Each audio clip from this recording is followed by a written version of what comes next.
Menendang gegala rangsang. Kami semua rebah ke tanah, dan aku mendengar suatu suara yang mengatakan kepadaku dalam bahasa Ibrani, "Saulus, Saulus, mengapa engkau menganiaya aku? Sukar bagimu menendang gegala rangsang." Tetapi aku menjawab, "Siapa engkau, Tuhan?" Kata Tuhan, "Akulah Yesus yang kau aniaya itu." Kisah Para Rasul 26 ayat 14-15. Beberapa tahun yang lalu, ada pasukan ISIS, yaitu pasukan yang dibentuk untuk pendirian negara Irak, Syria. Mereka menyiksa dan membunuh orang Kristen di Syria dan Irak. Mereka memaksa orang Kristen untuk pindah agama. Saya jadi ingat cerita tentang Saulus yang ikut menggagas pembunuhan Stefanus, martir pertama, dan melakukan penyiksaan kepada orang-orang Kristen.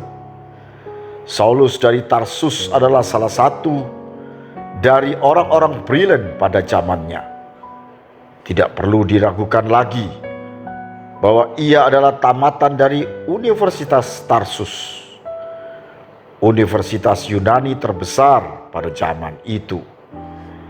Ia juga adalah murid Profesor Gamaliel, sarjana Ibrani tersohor. Ia dididik dalam detail-detail agama Yahudi, namun ia belum mengenal Yesus Kristus secara pribadi. Ia begitu menentang Kristus sehingga ia menganiaya, memfitnah, dan membinasakan setiap orang Kristen. Kemudian di suatu hari, pada perjalanannya menuju Damsyik, dengan membawa surat kuasa yang mengizinkannya untuk menganiaya orang-orang Kristen, suatu cahaya dari langit bersinar terang menyinari dirinya dan ia jatuh ke tanah. Kemudian ia mendengar suara Yesus yang sedang berkata kepadanya dalam bahasa Ibrani, "Saulus, Saulus, mengapa engkau menganiaya aku? Sukar bagimu menendang gegala rangsang." Tetapi aku menjawab, "Siapa engkau, Tuhan?"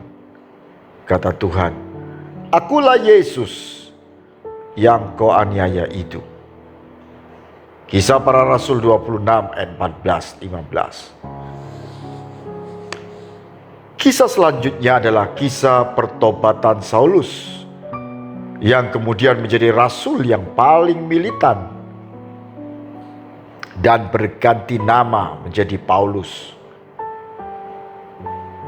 Ada satu kalimat di ayat ini yang ditulis, "Sukar bagimu menendang gegala rangsang." Apa arti gala rangsang? Gala rangsang adalah tongkat pengait yang dipakai gembala agar domba tidak bisa melawan. Jika ia tetap melawan, maka domba akan semakin kesakitan.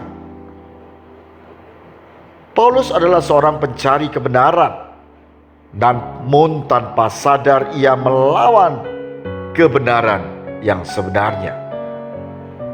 Ia ibarat domba melawan gembalanya. Ia terus berontak, namun tongkat gembala yang berkait, gala rangsang, akhirnya mengakhiri perlawanannya. Ia tak mungkin bisa menendang lagi.